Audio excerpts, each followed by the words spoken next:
ECDL Advanced Access Lesson 67 Append Query.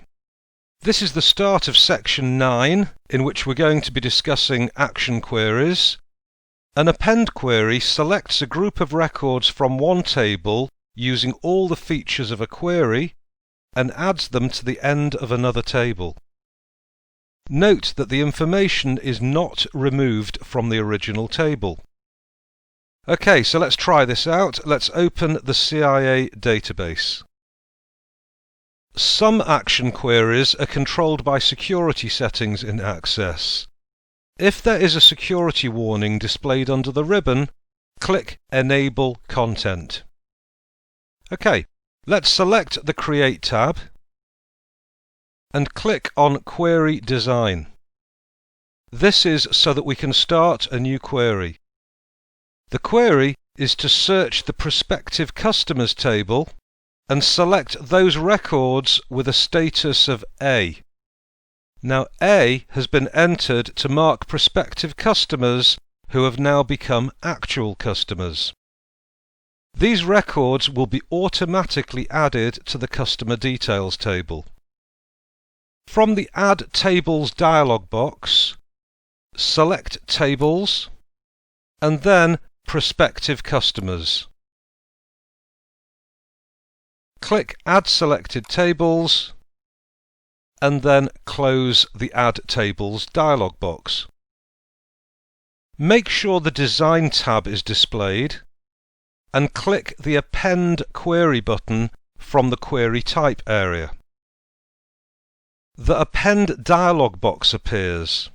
From Table Name, select Customer Details. So this will be the table to which the records are to be added. Make sure the next option is set to Current Database and then click OK. A new row appears on the query grid, Append 2. Place the Customer Ref field onto the grid and notice Append 2 also contains Customer Ref. This is the name of the field as it will appear in the Customer Details table. Place the following fields onto the grid: Title, First Name, Surname, Company, Address, County, Telephone, Fax, Information and Status.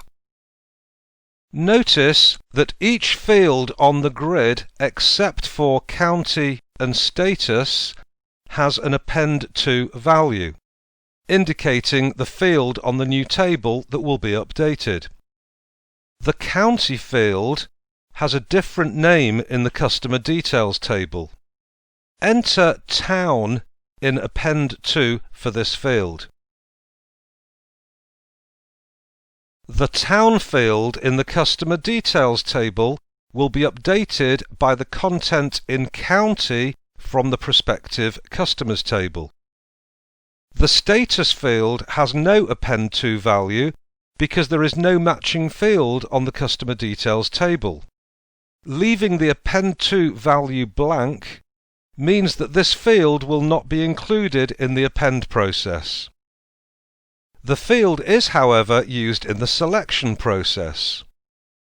Under Status, enter capital A in Criteria. Only records with this status are to be selected.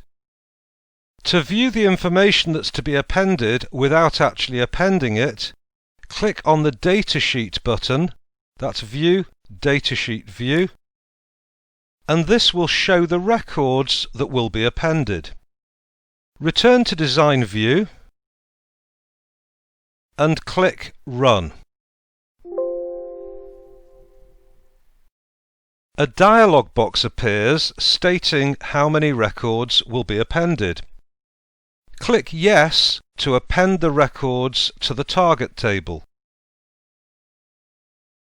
Please note, when running an action query direct from the navigation pane, a warning message will be displayed first, in which case you'd need to click Yes to continue. Also, as mentioned before, records which are appended are not deleted from the source table. The 5 records added here still exist on the prospective customers table. Okay, let's save the query as Append New Customers.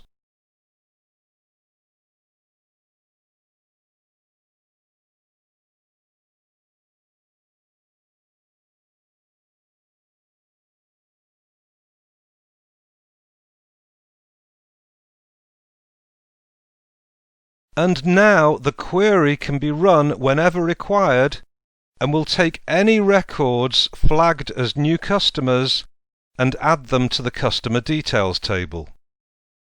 Close the query and open up the customer details table to view the appended records, which are in fact the first 5. Okay, let's close the table and then save the database because we're going to be using it in the next lesson. Okay, that's the end of lesson 67, how to append a query, and I look forward to seeing you next time when we'll be discussing delete a query. Okay, looking forward to seeing you then.